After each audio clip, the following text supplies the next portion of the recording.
Hmm? Ah! Hi, ho, you boys and girls out there in podcast land. Welcome to Radio Film School, a radio documentary anthology series about filmmaking, cinema, and the pursuit of passion. Every week we bring you personal, passionate, and sometimes provocative stories from filmmakers and artists all over the globe. Stories that help you mature as an artist and find more fulfillment in your craft and career.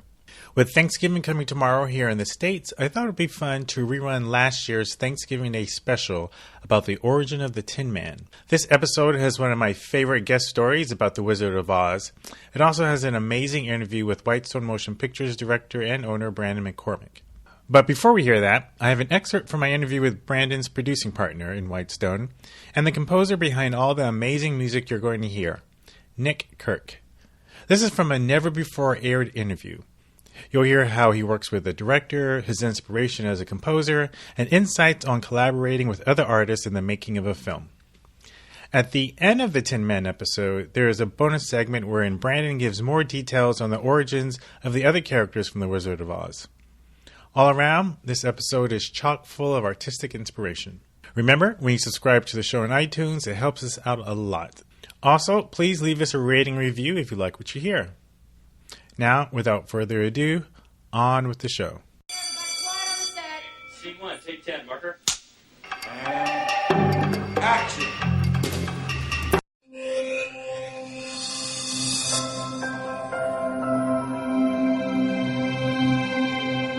One of my personal favorite films that I've ever created was a short documentary about the creative process. I've played bits and pieces of it here on the show before. It was in the making of that documentary that I met for the first time the filmmakers behind the Atlanta-based film production company Whitestone Motion Pictures. We've had Whitestone's director Brandon McCormick on numerous times over the past year, but we've never had on his producing partner and the musical genius behind all of Whitestone's original soundtracks, Nick Kirk. If you hear any of Nick's work, you know you're listening to a special talent. Gentlemen, let me take the stage and teach you a thing or two. If you want to be rid of your disbelief, your sight must be improved.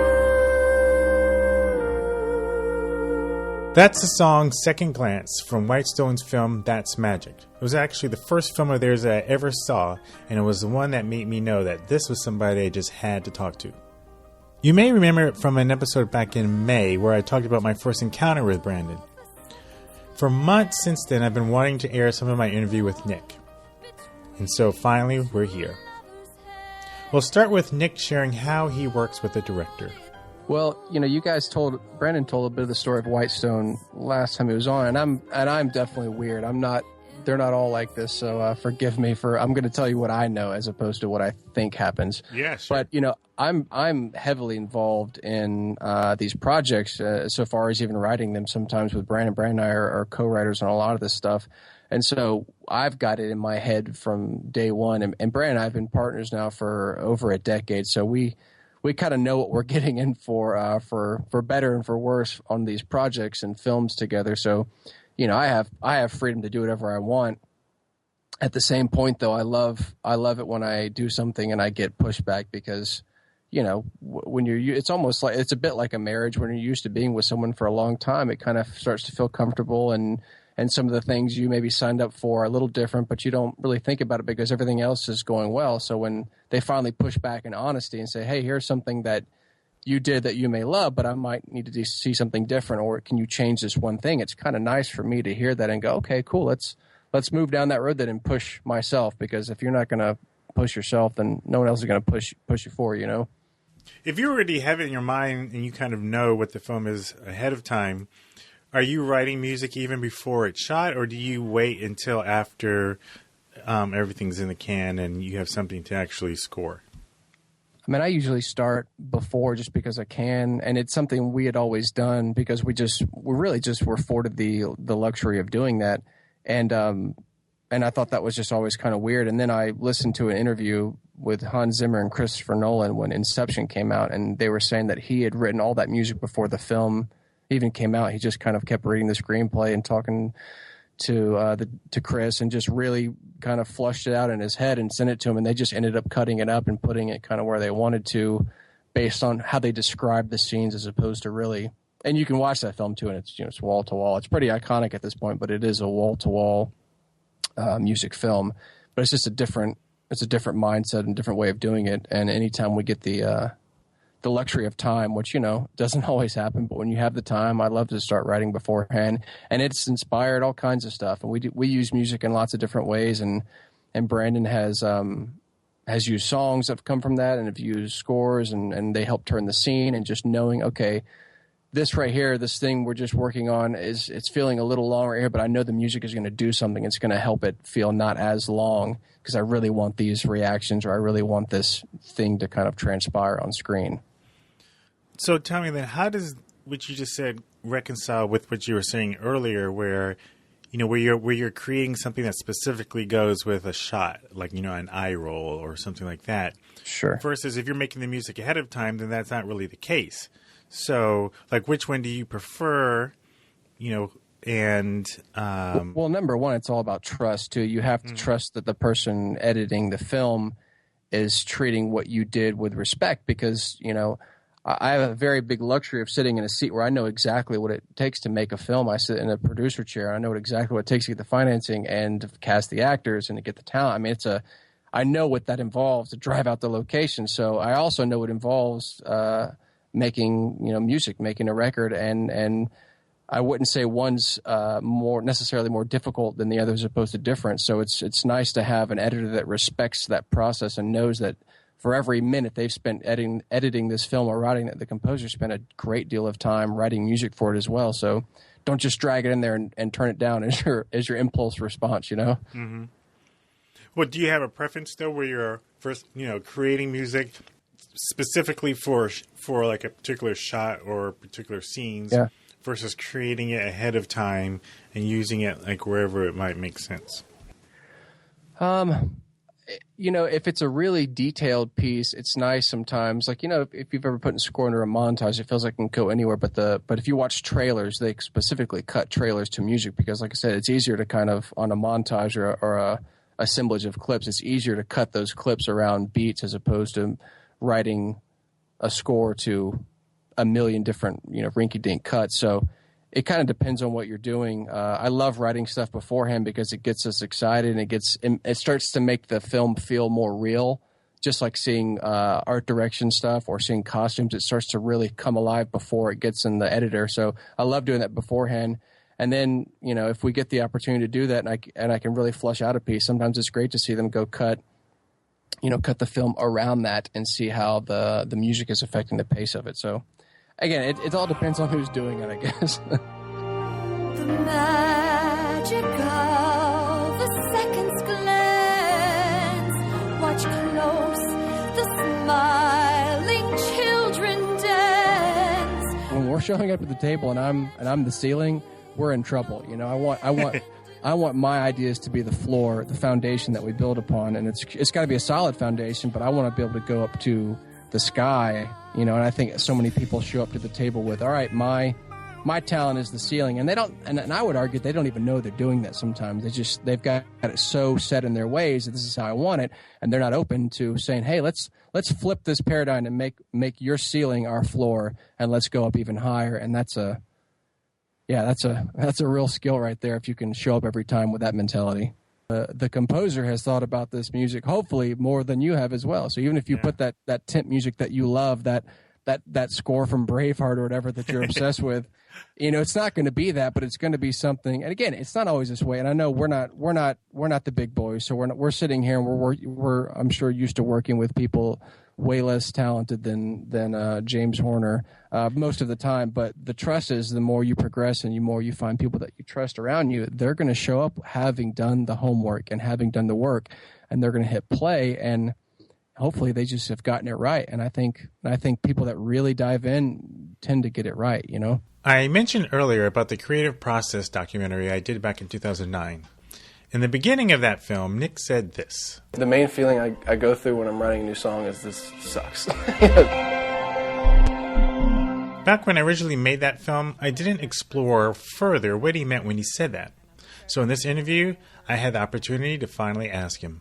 Well, what I think I meant by that is, so for me, I will kind of play something in its rawest form, and it has to speak to you, or it's not worth doing, you know. And I feel like someone like, you know, John Williams, the melody for Star Wars is pretty simple. You can play it on one hand. It's no big deal. Any kid could walk up to the piano and play it. Dun, dun, da, da, da, da, da. It's no big deal. However, he played it, and when he played it, his real talent was recognizing that was good. You know, it wasn't some magic combination of notes. It was, oh man, I stumbled upon something great, and I know that's great.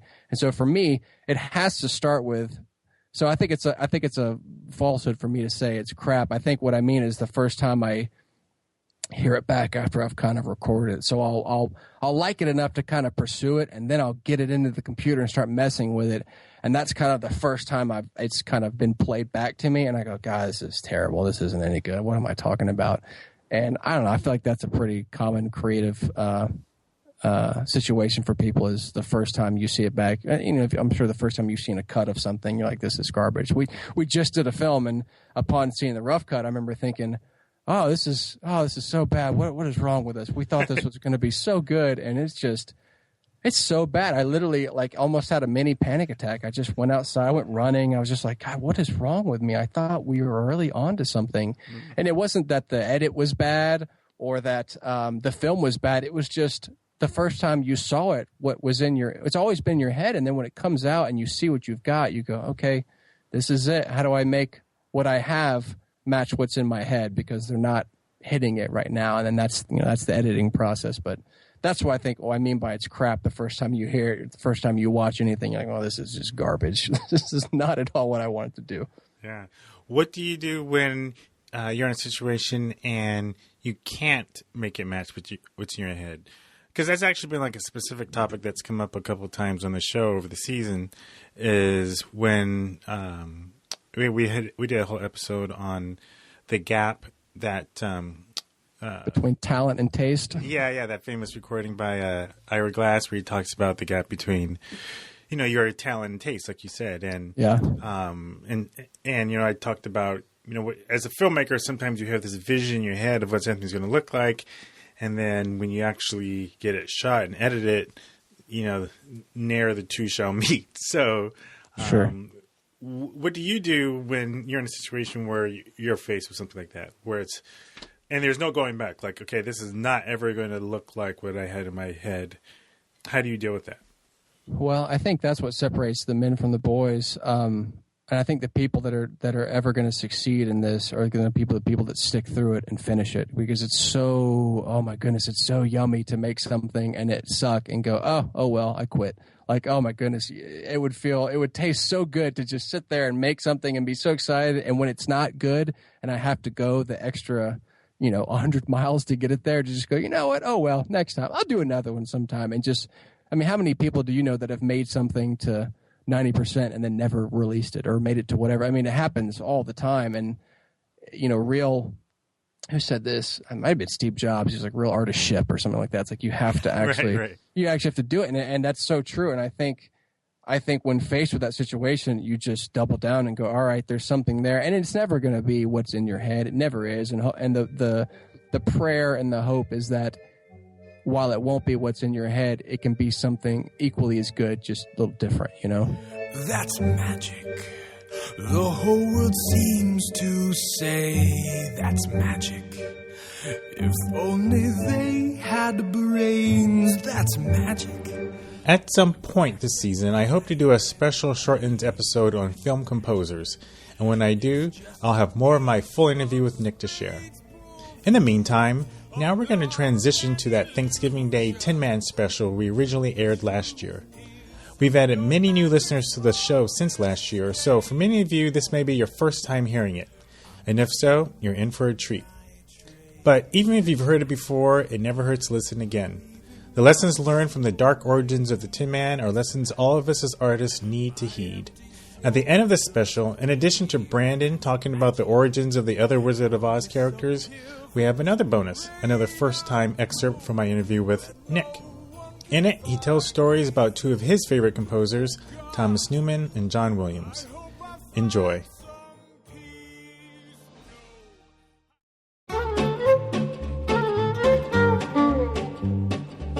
As you may have ascertained from the Your First Time episode on the show, growing up as a kid, I was a hopeless romantic and got a relatively early start in my crushes on girls.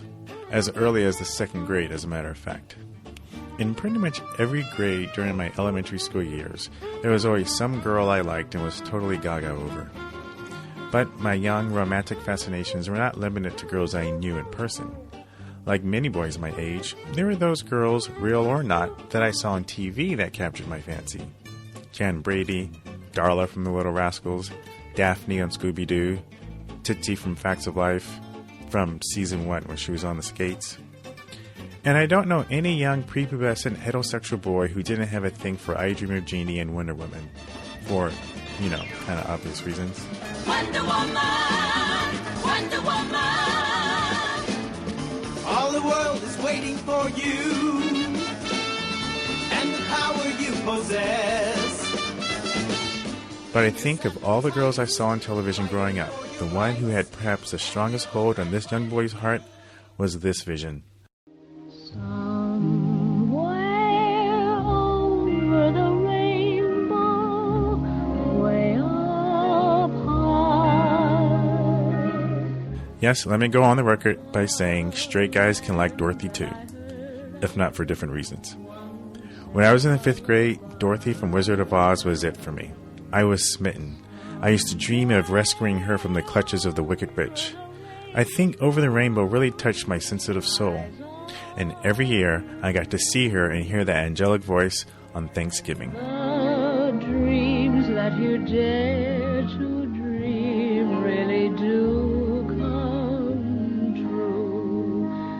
Someday The yearly Wizard of Oz viewing on Thanksgiving evening was a ritual with my mom, still single at the time, my brother and me for pretty much every year from pre-adolescence through high school even.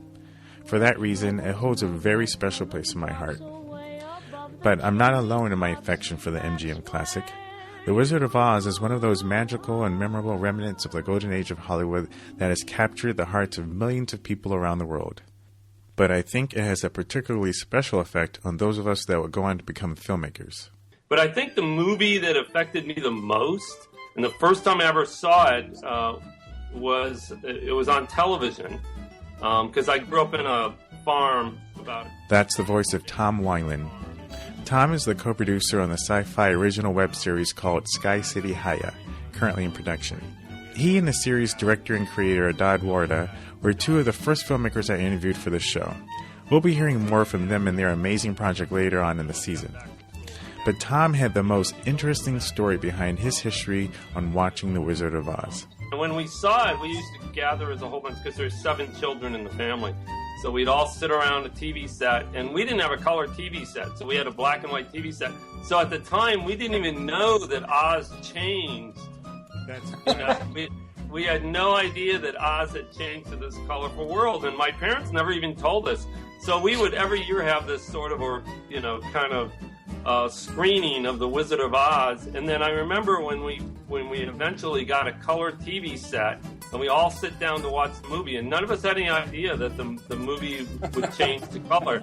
And we sit down, and I remember all of us just like our eyes wide open, and we were just reacted in such a magical way. It wasn't only watching the movie, but it was my brothers and sisters and everybody together, and we all went, oh my God, so that's how the movie is. It's like in color in this section. So at that time, even when you sat down and watched it, you didn't have any expectation that it was going to switch the color? No, we didn't, no. And then when it hit, it was like, oh my goodness. That story still trips me out to this day. Honestly, it was hearing that story back in July or whenever I recorded it that made me want to do this special episode in the first place. I thought to myself, I will make up some reason to do a Wizard of Oz special just so I can highlight that story.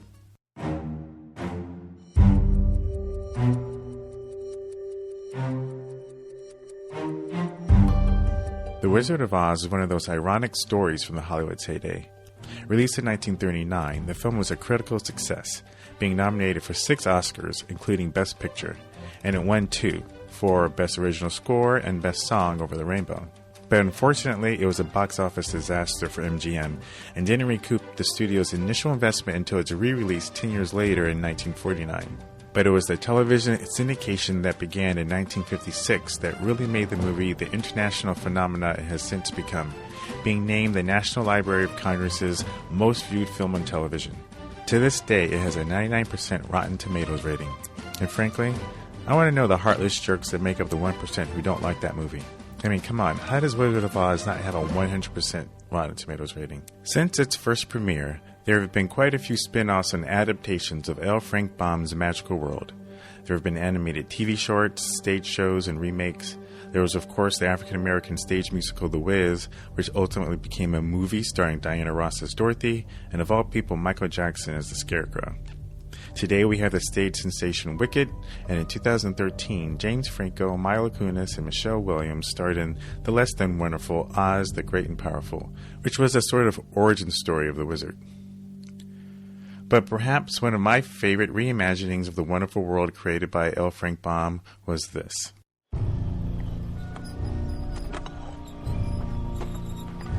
Here is a story you think you know, but do not.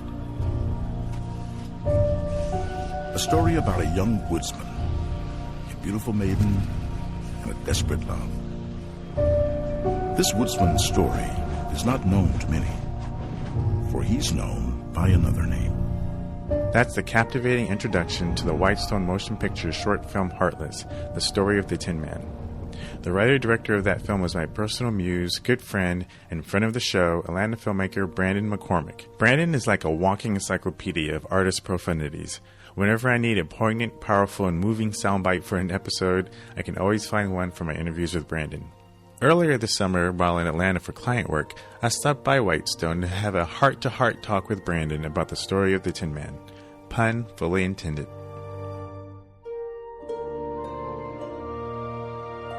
Here at Whitestone Motion Pictures, beautiful plantation style. I wonder if they've ever had any slaves here.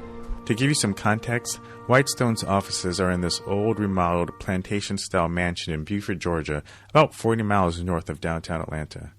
It's literally just down the street from the agency I used to work for when I lived there.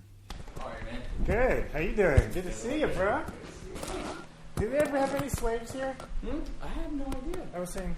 Is that a commentary on my prototype program? Well, I was just commenting how it's like this plantation-style looking house. And Yes. How is it, man? Sure. Here, let me get this on you. All right, this is take 2 of Tin Man's story because Ron forgot to push the record button. This will be better. I can do it better now. The original story goes like this. Once upon a time, there was a lowly woodcutter who fell in love with a maiden. And they were going to go get married in secret. But before they were to get married, the woodcutter said, look, I want to build us this house and that we'll live in forever.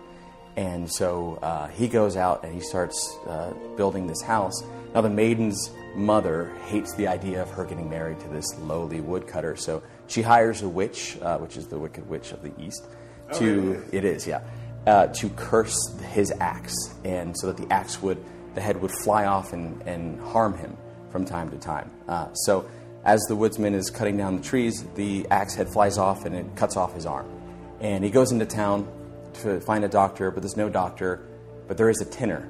And so the tinner gives it his best shot and makes a tin arm. And it actually does a great job. It's stronger than the other ones and it's really efficient.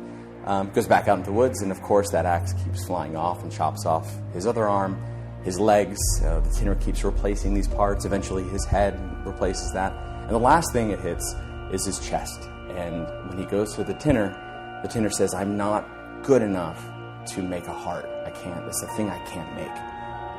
Which is why he, later in the story, when we pick up, he needs to go find a heart from the Wizard of Oz. But when he loses his heart, he loses sight of why he was out in the woods in the first place. He falls in love with the efficiency of chopping down trees, that actual process of tree chopping, as opposed to, and loses sight of the building this house and his love and his maiden. The maiden comes, tries to reason with him, and he just ignores her and she leaves and he just goes off for years and years just taking down trees and taking out forests. And so much so that one day when it's raining, he gets caught out in the rain, mid-swing, and freezes up. And he's there for 1,000 years, and he's there to think about what he did. And so is kind of internally tortured by realizing what he's done, so that when Dorothy comes down the yellow brick road, he sees a chance at redemption. So it became this story, a kind of a morality tale of falling in love with our work. We all fall into this trap of saying, look, I want to do this work to change lives or to provide for my family or do these great things. And then we fall in love with how great we are at that job. Then our love becomes just the process of that job. And we lose sight of why we started in the first place.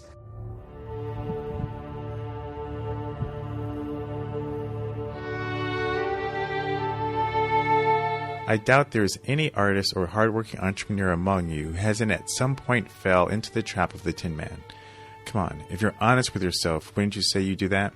So from time to time when I'm just in the process and just working like a dog, we have a joke around here. I'm just heartless. I've just lost my heart, man. It's just like I don't know why I'm out here. I'm just chopping trees.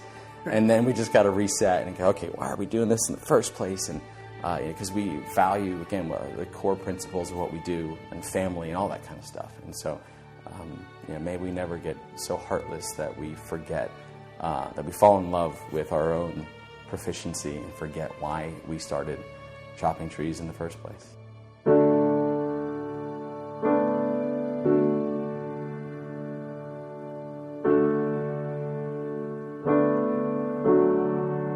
My heart is yours, love, yours alone, love.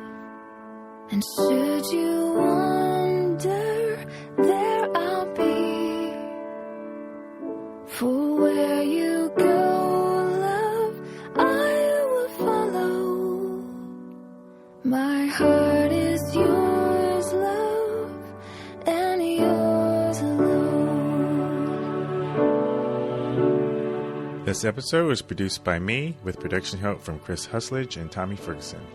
Very special thanks to Brandon McCormick for taking time to meet with me and give me so much fodder for this podcast. Stay tuned past the credits to hear that extended excerpt from my interview with Brandon as he talks about the origins of the Scarecrow, the Lion, the Wizard, as well as comment on the original color of the now famous ruby slippers. Also, go to the blog post for this episode to check out the full Heartless short film. It's a haunting tale you won't soon forget. There are also some inspiring behind-the-scenes videos about its making you'll want to check out. You can find it at daredreamer.fm. Music for this episode was curated from freemusicarchive.org and Song Freedom. Original music from the Heartless soundtrack was also used, courtesy of Whitestone Motion Pictures. Music and lyrics by Nick Kirk and the Brothers Bright, all rights reserved. Check the show notes for links to artists and tracks. And while we're on the subject of music, Radio Film School is supported in part by Song Freedom. When you need to license high-quality mainstream music, look no further than songfreedom.com/radio and use the offer code radio to unlock a standard Go-level license worth $30. We thank Song Freedom for their support. You can follow me on Twitter at DareDreamerFM, and you can follow the show at Radio Film School. We're on Facebook at facebook.com/Radio Film School. If you appreciated this episode and all the work we put into this show, please tell a friend and spread the word. And do leave a review and ratings in iTunes. Tell us your favorite childhood memory of The Wizard of Oz. That's it for now. Remember, if the story sucks, I don't care what you shot it with. Or, as Brandon so eloquently put it, a story well told with less production value will always be better than a poorly told story with the most amazing production value. So true, Brandon. So true.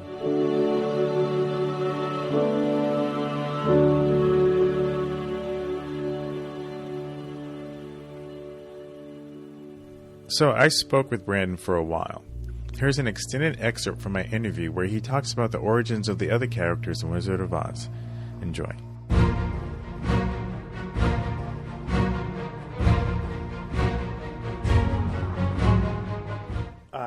That's a dark story. It is. I love it. Oh, the original, the book is very dark. Right. So, like, how does it go from... And there's some aspects of Wizard of Oz that if you're younger are kind of scary. Oh yeah, no, flying monkeys are terrifying. Yeah, the absolutely. flying monkeys are kind of freaky. Oh yeah. But overall, it does, particularly as you get older and that stuff is not as disturbing as you are when you're young. It has a lighter feel. I mean, definitely does not feel as dark as the story you just told. Sure. Do you have any insight as to that change in the making of the movie? I think it was the year it was made. It was MGM. I don't know who wanted to make it a musical. But hey, you know what? I'm doing musical stuff, and I don't know, it's fun. So that was just the interpretation. I think the same thing happened with Willy Wonka, and it was a much darker tale. Yeah. And each one of the... Well, Willy Wonka has that one tunnel scene. No, it is very dark. He is killing now, off that's kids. Freaking out. No, he is killing off children, which is, again, some morality is he tale. killing them off? I mean, I've never read the book. I don't know. Being killed off in the movie. Well, I don't know if they ever just... Yeah, I mean, but he's flushing them down into the incinerator, so I don't know. It is pretty dark, but still... and it also is musical. I mean, there's a trend, I guess, there. Yeah. But musicals were big in the mid-20th century. I mean, we all can still, whistle if I only had a brain. So it's a cool take. But the original source material is way darker, and the backstory of the Scarecrow and the lion is the same. Is it really? Absolutely, yeah. They're the same. Do you know those backstories? I remember, a little bit. You don't have to tell the story, but like. Oh no, yeah, no, briefly, no. So the story of the Scarecrow is that he becomes conscious as he's being built. So his head is built first, so he's thinking, and as the rest of his body is being built, he's thinking of all these wonderful things he's going to do in his life, the places he's going to travel, and the things he's going to achieve. And so finally, when he's fully created, his creator sticks him on a stick in the middle of a forest, and he just can't go anywhere. And so he's struggled, and then over the years just thinks, well, I guess I'm out here because I'm dumb, and I'm full of stuff, and my head's full of nothing. And just loses sight, I guess, of who he was and what he originally thought of himself.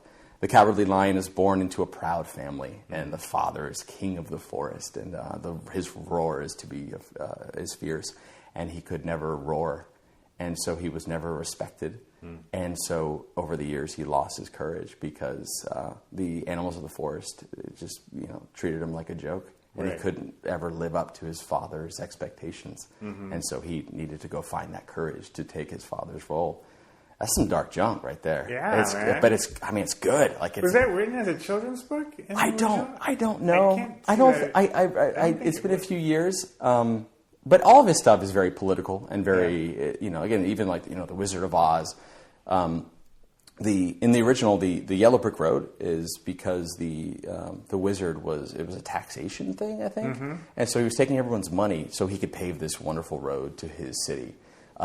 So the Wizard of Oz was kind of a villain in the original too, a little darker. But wasn't he from? He's from like Kansas too, or something like that. Yeah, but he kind of became in love with his own power, right? And was very much so. That's why they. And he just was very, very brutal to the people, and took all their money to make the opulent road. Right. So yeah, it's a bit darker than kind of the original. One thing I like the touch you did at the beginning of Heartless, where you see the beginning of the Yellow Brick Road being made. Was that something you just threw in there? Yeah, no, again, an origin story. Yeah. You just want to see that stuff. I love that kind of stuff. So yeah, it opens with two guys building the Yellow Brick Road, like, that's cool, and it gives you, at the very end, you see it completed and you see these, the ruby shoes coming down. Right. And, which were actually silver in the book. Oh, really? But I couldn't bring you have to give it. So that was more of an homage to the movie than to the book. We struggled with that back and forth. I may have shot one of each, but so in the book, there's silver slippers, not ruby slippers. Yes, they're silver slippers, and so we had to it's crazy because we had to it felt like a responsibility to the book and also to the movie because majority of people know the movie, right? And so even the way he's frozen is that same pose. So like the ruby slippers, we had this it was like the choice. It was do you go with the red slippers to the homage to the movie, or you go silver? Go ruby. Yeah, we had to. So we just tip to the movie and give it to everybody. Do you have insight as to why they switched from silver to ruby for the movie? It probably looked cool and was shot in color. I was just gonna say that. I would guess, and I probably would have made the same choice at the time, going, this looks great on camera. So it's interesting. they did. I guess they had the same choices of going back to the source material and going, okay, so how can we keep the spirit of what he did, but modernize it to their time? And that's kind of what we wanted to do. How do we keep the spirit? And we felt like there was there's two big things. You have the book and you have the movie, and then we're trying to like play in that world. Right. That's kind of a tall order, and we just didn't want to like. Our goal with that movie was just not to screw it up. That was like it was like just don't screw this up and don't make it terrible. And so that was kind of the fun of Heartless, was to kind of give the homage to those greats. For a project like that, did you have to get rights?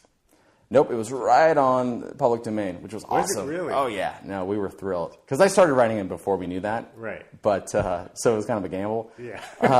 But luckily, it was in public domain by the time we made it. What's interesting about the story is that one thing you learn, and I wonder if this moral is in the book, but in the movie, spoiler alert if you haven't seen Wizard of Oz.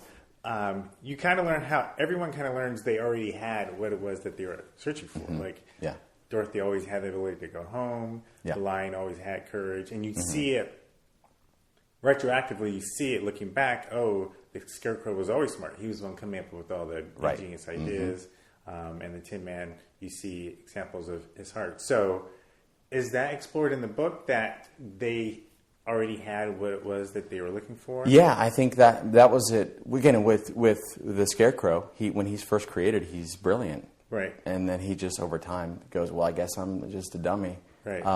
The Tin Man, he lost his physical heart in the fantasy thing, but it's just a representation that really, because he did have regret as he's waiting for 1,000 years. Right. He did realize, I messed that up real bad. So he had the capacity for love. He just fell in love with his own. Yeah. It's his fault. And that's part of it, too, is the Tin Man, he's not a victim of an external circumstance. It's his fault. Like, he messed that up real bad. The other guys, and, again, the Cowardly Lion had it in him, but he just kind of, because of the circumstance they were in, they go, okay, well, I guess this is true about me, and accepted it. And I think Wizard of Oz is about not accepting those situations and going back again to who you are and who you were originally. The woodsman was this passionate craftsman who fell in love and was willing to do anything for his bride. And because of his own pride and process and efficiency, it was very much about modernization and about all this creating. Baum hated this idea of the modernization of our culture, and so again, it's like falling in love with the technology or the process more so than the actual passion. And I kind of related akin to sometimes we fall in love with the tech specs of our craft, and we can talk for days on Alexa versus Red or 5K versus 4K, color space and programs and editing and stuff. And that's cool, and that's great, and we need to know all that stuff. But, I want to talk about why did we all cry at the end of Toy Story 3? Like, that's, like, I don't know. Like, well, let's go into that stuff, and let's go figure out, like, that should be our conversation between filmmakers of, man, I can't figure out how to make my protagonist care about him, and what archetypes should we really be paying attention to and calling back. Those are the things I think that we should continue to focus on. And that's kind of the struggle for us and for me. And going back to that original, like the Tin Man, like why are we doing this and how do we get better at that? Because I for sure fell in love with the camera and the way the technical stuff looked. And I thought for a time that if I could just get this piece of equipment, if I could just get this camera, I could make the films that I wanted that were great. And it turns out that you can make a really bad movie with a really great camera. And I found that out firsthand, and that was a sucky realization.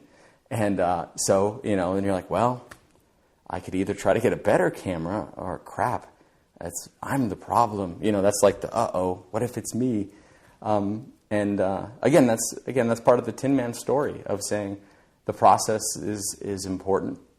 And the craft is important, but why are we out here in the first place?